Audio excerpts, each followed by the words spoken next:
Getting started. This is a hard one, isn't it?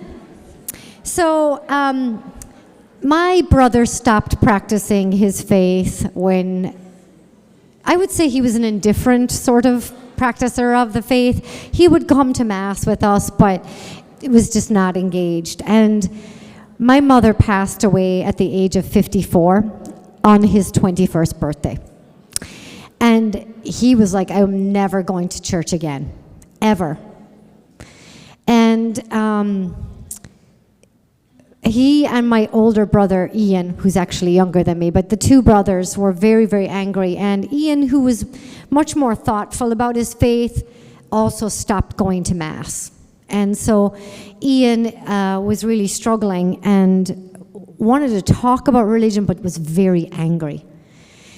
And I had tried in various ways to like have the conversation. You know, when I would go home to Ireland, I would go to Mass, my husband and I would go to Mass, and, you know, my brother would make a kind of a joke, and it would really hurt me. And then one day, he posted this image on his Facebook page, this one. And I really prayed about what to say to him. And because I think sometimes, you know, we can rush in, like, here's the moment. And then if it goes wrong, there's never an opening again. So I have a prayer that I pray a lot, which is, Lord, bless my tongue to say what you want me to say, and bind my tongue if you do not want me to say it. Because I'm a talker, like most Irish people. Talking is our national pastime. And my husband says, if my wife was in the Olympics, talking would be her sport, and she'd be team captain for Ireland. Anyway, so I called him, and I had rehearsed a lot of things, and I was like, you know what, Lord, just let me be open to what it is you want me to say. And if you don't want me to say it, just don't do it. I won't do it. So I called, and I said to him, hey, checking in, and we chit-chatted about a few things, and then I said, I saw that image on your Facebook page. And he went, oh, I had a feeling you'd call me. And I said, yeah. And I said, who's on the bench? Because, you know, you don't want to presume. And he goes, well, don't you work for him? I was like, okay, good one. Jesus. Okay, so it's Jesus. And then I'm thinking that the other guy is you. And he said, yeah. And I said, because leading with a question is really important. Leading with questions. This is one of Jesus's methodologies. Question first. Can you tell me what you were trying to say here?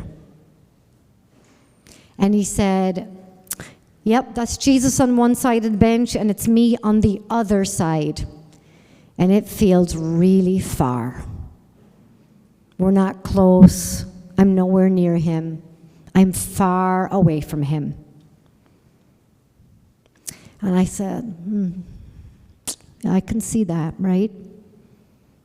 And in my head, I was thinking, that's not what I see at all.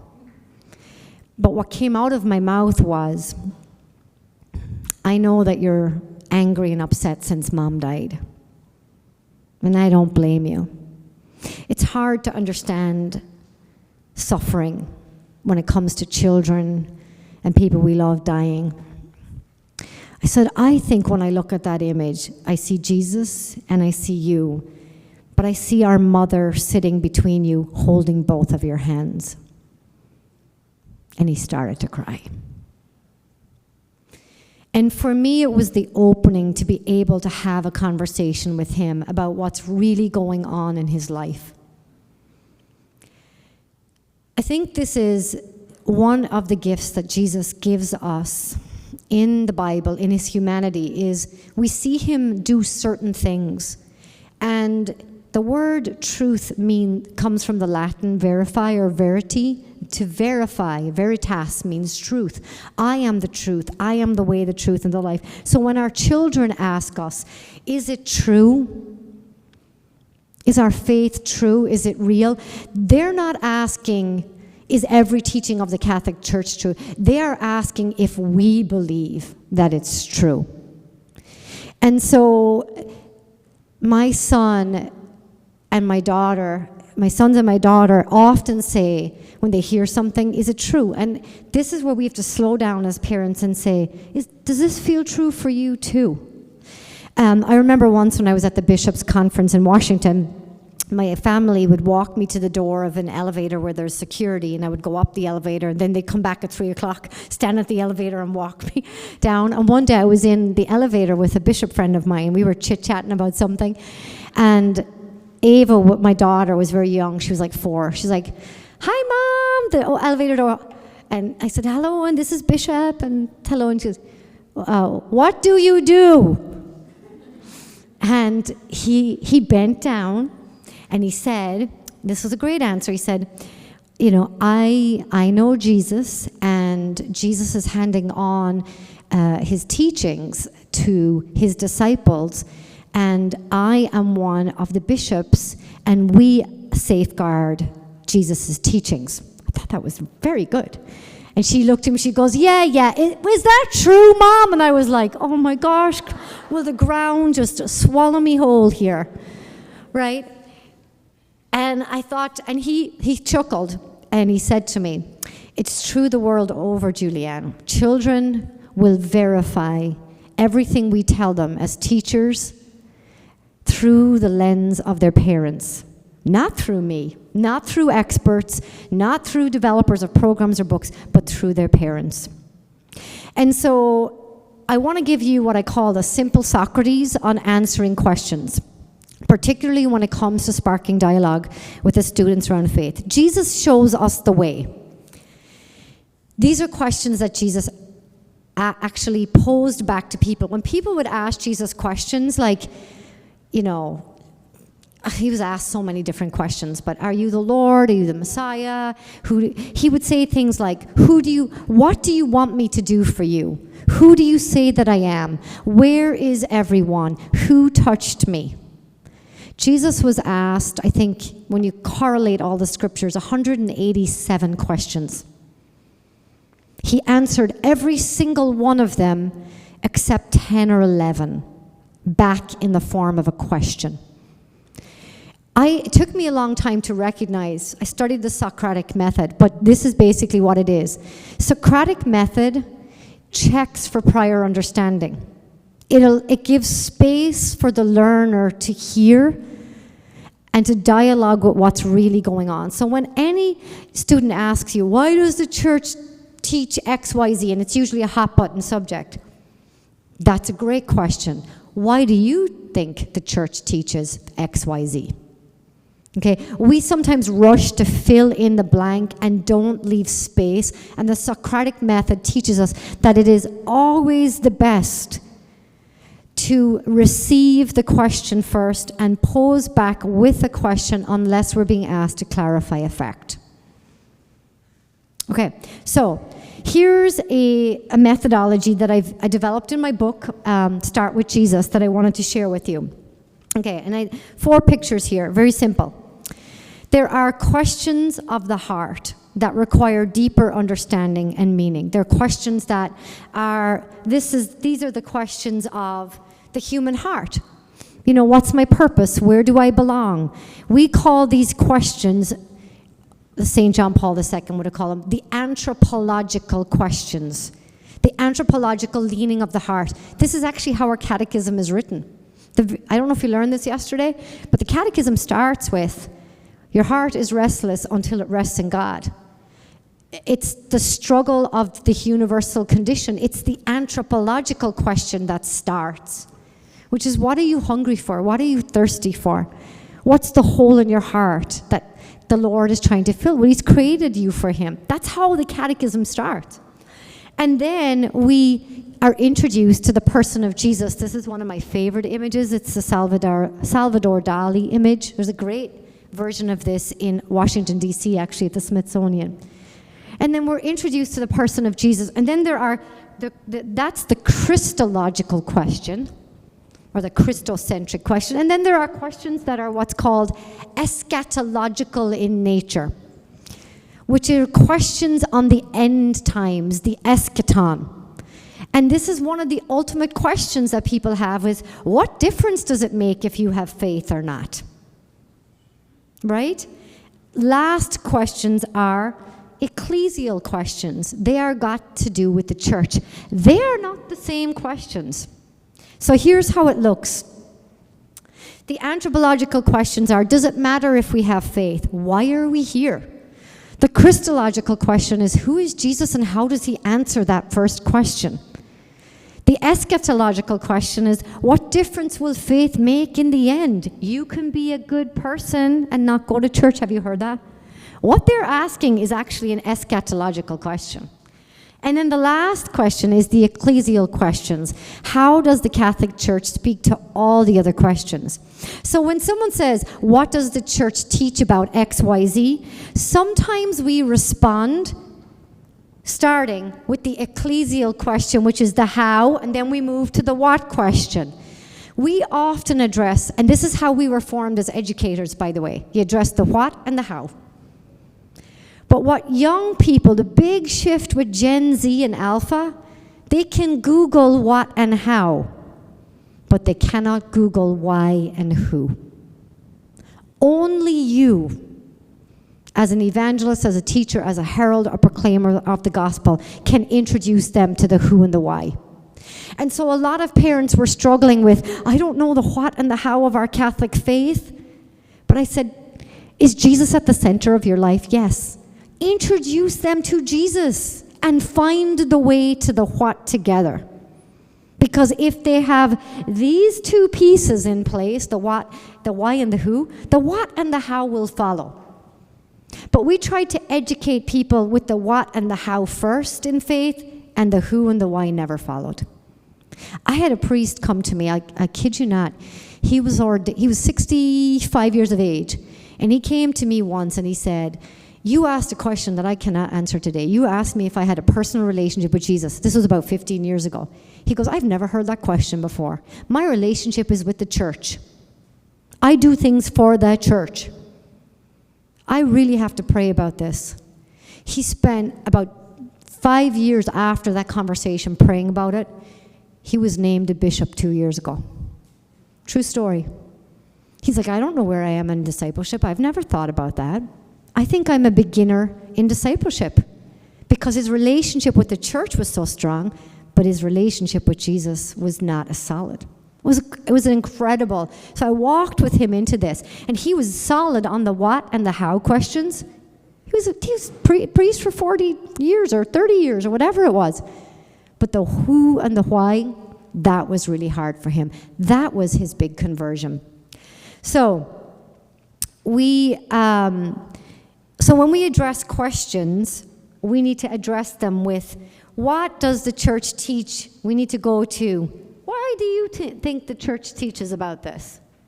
And listen for something underneath this, which is the point of pain that goes into it. I want you to think about the hot button questions that kids ask. What are some of the hot button ones that they ask about in your classrooms?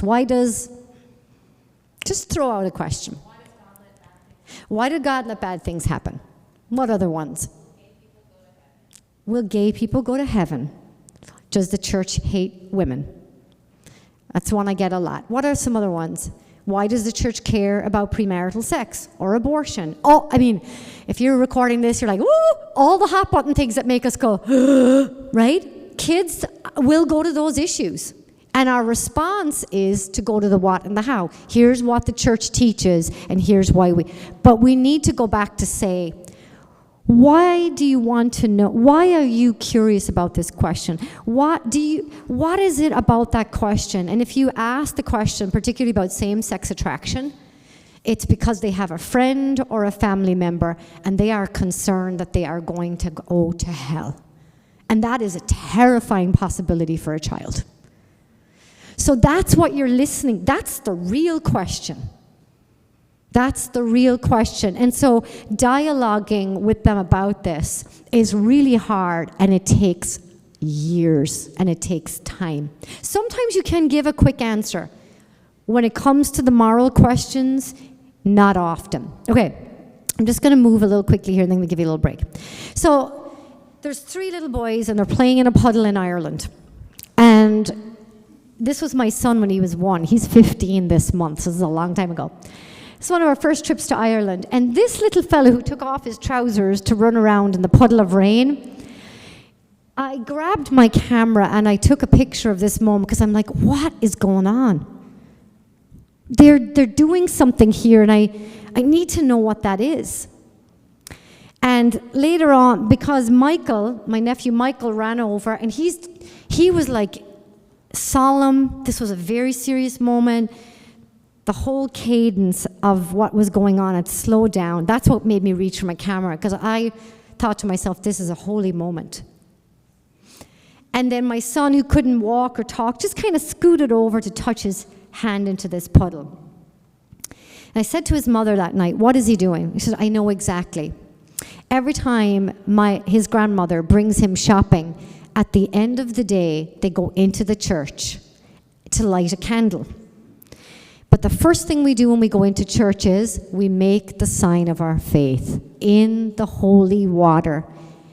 And this child was blessing himself in the holy puddle of water. And then this little one knew exactly what was happening because ran over to do the same. And my son, and there wasn't laughter, there was solemnity and reverence. This was an ordinary liturgical moment. And I realized, I call this image faith that is taught, because Sean's grandmother taught him to do this, to recognize God in the ordinary. Faith that is taught, faith that is caught. Kids learn by watching each other witness. And then there are those who are seeking faith, faith that is sought. You have young people, faith taught, caught, and sought is happening in your classrooms, in your ministries every single day. Faith involves witness, practice, and tradition, and can have the capacity to profoundly touch lives. Who is God? These are some of the questions I got in the book. Who is God? This is a big thing. God is not an it. God is a who. We talk about faith like this. How do I pass on the faith in my classroom? You've just objectified faith. Faith is not like a manual. How do I pass on my faith? Is living, is personal. Why do we have to go to Mass? This is a big one for a lot of young people. A lot of parents told me they didn't have a good response to this. The answers will evolve as your children get older. Oh, quick note on checking pockets for Mass. Okay, I'll come to that. When we talk about why do we go to Mass or why do we go to church, because that's how I hear that question asked a lot, you have to remember the word church means 3 things. The liturgical assembly, when we go to church, meaning we go to Mass. The local church community, which is our parish. And then there's the universal church, which is the Catholic Church. So why are we part of the church? You're listening for 3 levels there, not just one answer. Why do we go to Mass is not the same thing as why do we go to church? Okay, and separating those things out is really important. Okay, I have a little thing here. To avoid the pew in the zoo, I tell parents, prepare ahead of time, sit up front, skip the snacks. Please don't have cry rooms at your parishes. Rename them family rooms or family centers. It's a terrible term. Or call them, even better, the St. Anne. She's the patron saint of families. The St. Anne room. Involve them, set expectations, and always check their pockets. I took my family to church one day. We got a vigil Mass. Thanks be to God. Vigil Mass, 5:30 on Saturday night. And so we are standing in church one day, and all of a sudden I hear people laughing behind us. Like, I would say snickering, you know, that kind of giggle kind of, but like under their breath.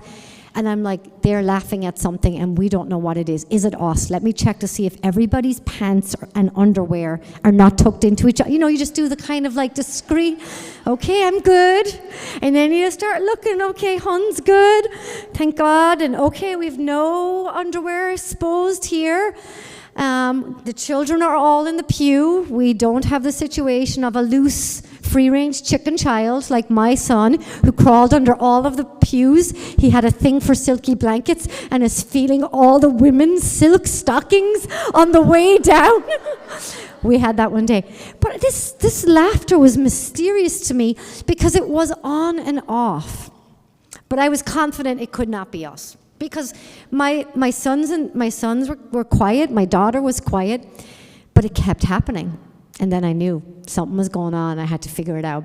So we are going up to receive the most precious body and blood of Jesus Christ in the Eucharist. This is the moment, kids. Be ready. And all of a sudden, at the Vigil Mass at 5:30 in the Wisconsin winter, when it is dark outside and there's a glow in church because the lighting is dark and it's very candlelit.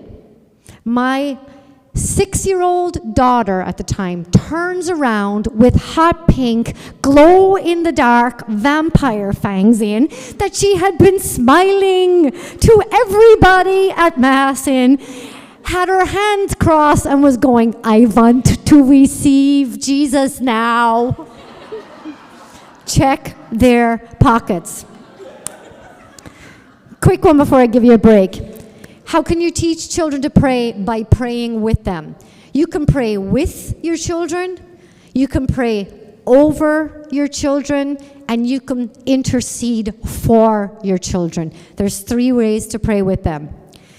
One of the saddest things that I'm seeing is that young people today do not have a context and a language of faith that's natural to them. Story of Nana Dot. She's from Texas, and her children, I think, lived in Portland, Oregon, which is one of the most profoundly secular places in the U.S.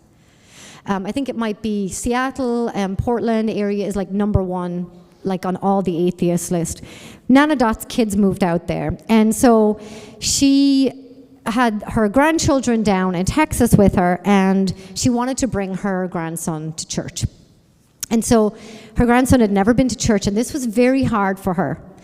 And she was with little Michael at church, and she's like, you're going to meet all the ladies in church, and they're going to pinch your cheeks, and they're going to love you. And she was so proud and so excited. But she said, this is Jesus's house. And we go into Jesus's house. We are respectful. We are quiet. And she taught him some of the postures of prayer. She said, we're just going to go visit Jesus, because she knew Mass would be hard for him. And she said, how we know we're in Jesus' house is because there's a red light, right? The sanctuary light. Jesus is in the house. So she goes in, and Michael's in, and he's oohing and on. He's seeing the stained glass windows and all of that. And she's sitting in the pew with him. And she's like, you can talk to Jesus in your heart. And Michael is saying nothing. She's like, wow, after 10 minutes, this kid is praying. Something's going on. This is a moment. And all of a sudden he nudges her and goes, Nana Dot? She goes, yeah. When's that red light going to go green so we can leave? He thought it was a traffic light.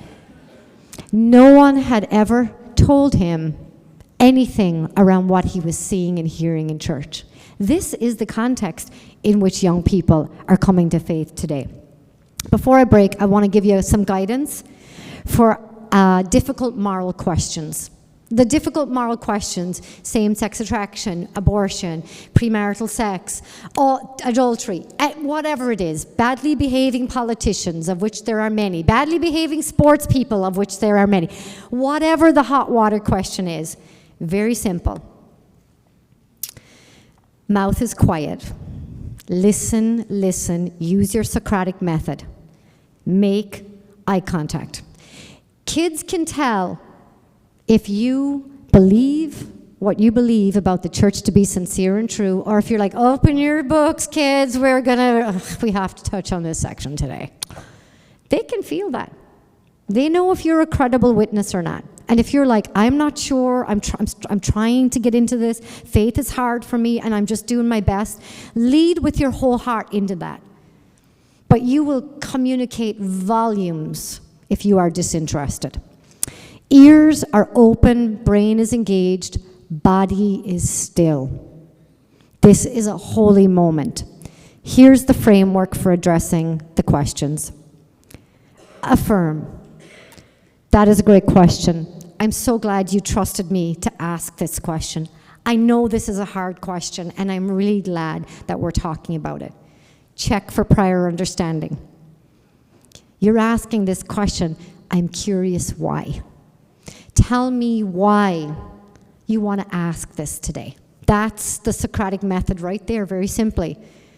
Provide a clear, concise response. Clear, concise response. And invite follow-up. Here's the teaching. Here's what we believe. Here's how I see that in my own life, personal witness. And hey, I'd love to talk with you more about that. Just let me know if you need anything. That invitation is the practice of accompaniment done well. Sorry, Jonathan Rumo, we have to skip you today. Hardest question from my son. If God made us like him and he's perfect, then why do I need to wear glasses? These are my two boys at Mass. That's me in the background. Ian really struggles. He's really, really bad eyesight. If God made us like him and God is perfect, then why do I need glasses? Isn't it an interesting question? It took me a while. I said, Ian, why do you think you need glasses? He's like, I really don't know. Because he said, he has visual snow syndrome. His eyes are like really bad. And I said to him, this was my response. It wasn't, I don't know how it's going to come out right now, but it was around this. But I said, you know how God gives people different gifts? And like Jack is a great runner, and Ian is not a good runner. He takes after his mom. I only run if I'm being chased. He is a great runner, right? Jack has given him gifts there. And, Carla, your friend Carla, is really compassionate. She always knows if somebody's hurting. I believe that some people get gifts for their body, like they can move fast. Some people get gifts for their mind, like they're really good at math. And some people get gifts for their spirit. And he said, huh? And I said, what I know is that physically your eyes aren't good. That is true. But spiritually, you see a lot. You are kind to the child that's being bullied. You see when this person needs help. You sit beside the one nobody wants to sit beside. I think God has allowed you to see spiritually many things. And he started to cry when I said that to him, because he had only thought about sight as being one kind of sight. So that was one of the questions that was one of the hardest to me. Why do bad things happen to good people? Here's how a parent addressed this when her dog Shadow passed away. God blesses all creation and call it good. We shared lots of love with Shadow and took good care of her, and love comes from God. So yes, God loves Shadow and wants to pet her too, just like we did. And then we talked about the birth of Jesus, the stable with all the animals. Jesus, Mary, Joseph, and the Holy Family were surrounded by animals. There are animals in heaven too, and Shadow will be there and will remember us when we get there too. She'll come running to meet us. That's how this parent addressed it. Now, the teaching of the church is that animals do not have souls. But this child was ready for this answer and not that answer. Okay? So that's where another one, last thing, but I know I'm getting close on time here, but this is an important one. Faith and science. Of all the areas that we talked about that are hard for children, the number one issue that was identified by young people as why they do not see the church as credible and why they want to leave the church was because they are scientifically minded, and rationality and faith don't go together. If young people are deciding to leave the faith at 13, we have to introduce them to Catholic scientists earlier than high school. Because our Catholic school curriculum saves all the theory on DNA and the Big Bang for high school. We have to back that up to middle school and elementary school. Back that up, right? Some of you heard that a different way. Here are some of the great treasures we have. Gregor Mendel, DNA theory. Georges Lemaitre, priest, founder of the Big Bang theory. If the church hates science, why does every Catholic university always have two disciplines at the heart of it? Theology and science. Because we are people seeking faith and understanding. So introduce them to the great scientists earlier and earlier. And then you're going to get questions about Galileo and all of that. And don't be afraid of it. Until I started researching some of this with parents, I was just surprised myself. The other thing is, I would say, like the resurrection, rise and shine. Don't let these questions weigh you down, and don't let the perfect be the enemy of the good. It's an expression from St. John of the Cross. Don't let the enemy be the perfect be the enemy of the good. Your answers are not going to be perfect, but they will be good. They will be good, and let them be good. Okay, we are going to take a 10-minute break. It's 2:40. That clock is a few minutes fast. Is it 2:40, 2:41? See you back here at 2:50, 2:51 latest for my last talk. Thanks.